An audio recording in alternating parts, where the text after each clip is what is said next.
Welcome back to Disc and Ball's Golf Channel, where today we're showcasing a disc that I previously would have thought that everyone should have in their bag, and that's the DGA Blowfly. It doesn't really help to have this one out since the stamp is pretty much fallen off of it. But previous to a ruling this year from the DGA, I thought it was a very good niche disc, very bendy, very flexible, very foldable, which is one of the key things that was nice about it. Is you fold it in half, like almost exactly in half, tuck one end into the other, maybe go in the fucking hole, bro, and you end up with football that you can then throw in the basket. Now this is like, why would you want this? It was fantastic for when a TD thought it'd be hilarious to put an elevated basket in 20 mile-an-hour winds. It's like, oh yeah, have fun putting up into that. It just drifts away. Hold up one of these guys, and you can just throw it in. But recent rules clarification, I would say, from the PDGA says that you can't alter the disc in a way that changes its flight.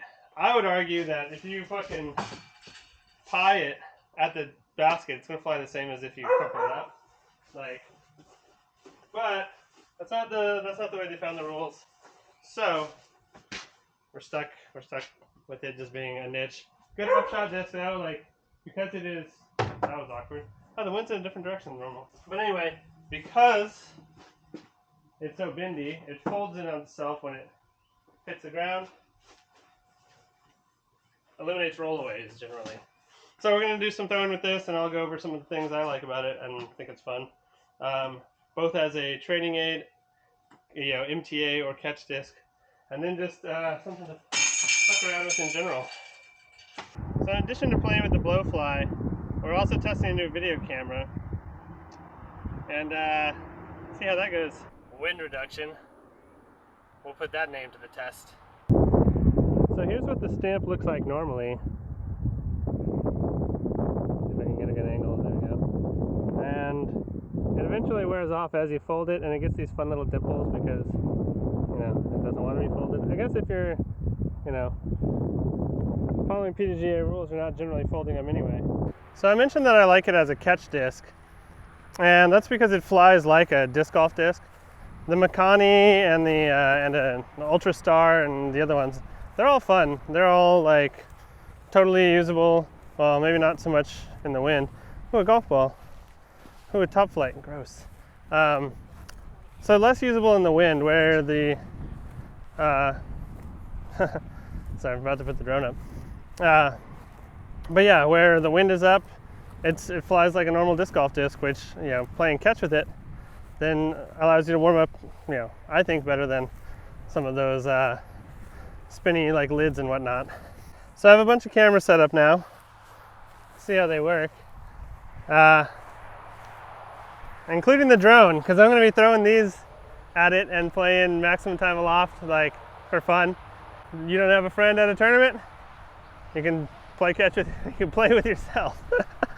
But yeah, we're going to try and avoid some of the fire ant mounds, and then we're just going to throw it up at the drone here.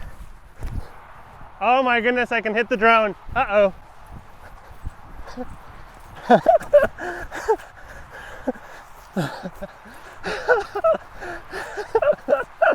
Oh, whoopsies. Okay, so I had intended to put the drone out where it wouldn't be reachable. I messed up. It was definitely reachable. So we're gonna scoot that guy back and we're gonna catch one. Camera set up all over. We're just gonna try and throw one out there. That's probably way more than it needs to, but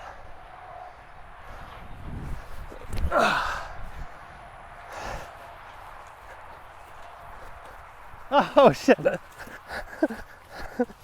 One thing I will say is once it gets on its glide plane, it kind of lifts up a lot. Oh, it never really caught the glide. Okay, I don't need the drone quite that far away. It moved away quick. Okay, trying it again. That should be okay. Ah, fuck. That one actually caught the glide, which is kind of annoying.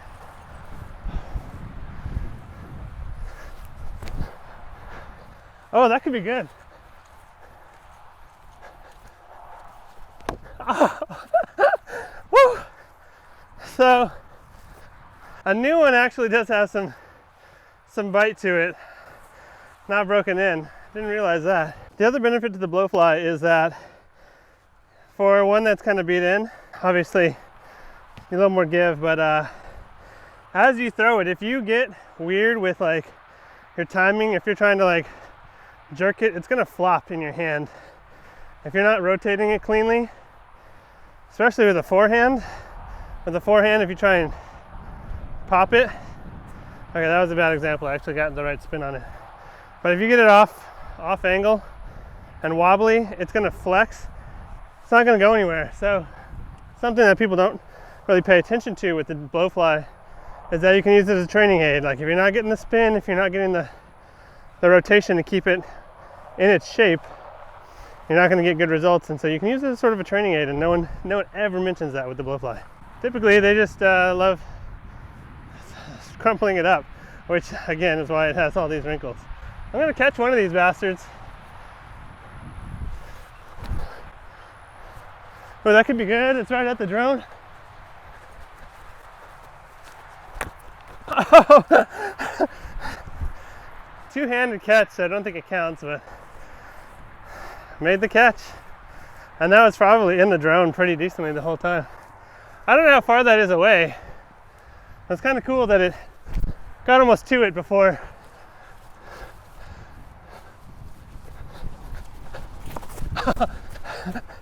Got almost to the drone before fading back. So I figured out if the disc is more like this, it's going to plane out and go. If the disc is more flat, it's going to fall kind of flat. Good to know.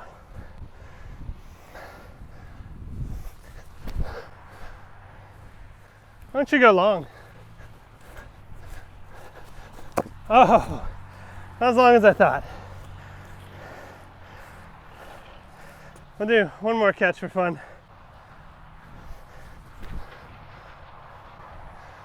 Oh, don't even have to move. Woo! So hard to read the wind there. Let's try a one-handed catch. Let's try and. Oh, don't hit the drone. Okay. Woo! It's gonna be just my fucking luck. That one went right over the top of the drone. I didn't think it was in range. It's like 200 something feet into a headwind or something. Okay, maybe 150. But still, it shouldn't really be in play, I don't think. No! Oh. That was a bad lift away from knocking my drone out of the air. This is tough. Come on, one good one-handed catch.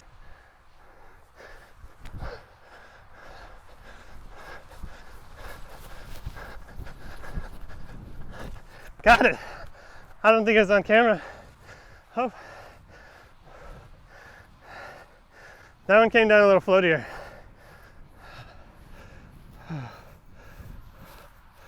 So it's easy to just grab out of the air.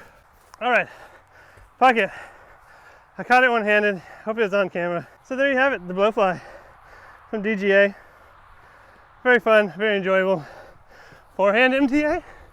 No, too wobbly. Another thing I forgot to mention, November 19th and 20th, my phone is recording. So November 19th and 20th, Third Coast Memorial is going to be happening if you're in the Corpus Christi area. This is Third Coast's largest event of the year. Next week's video was supposed to be this week, but I kind of bit off more than I can chew with the audio editing. So you get this video this week. Next week's video is going to be a fun one, a bit of an endeavor, I would say. So stay tuned for that one. Third Coast Memorial, the 19th and 20th of November. in Corpus Christi. 3 different courses. We're doing the 2 Ingleside courses. Drone footage available for those, and West Goose on Sunday. Drone video also available for that. Make sure I'm not in a fire ant mound, because that would really suck.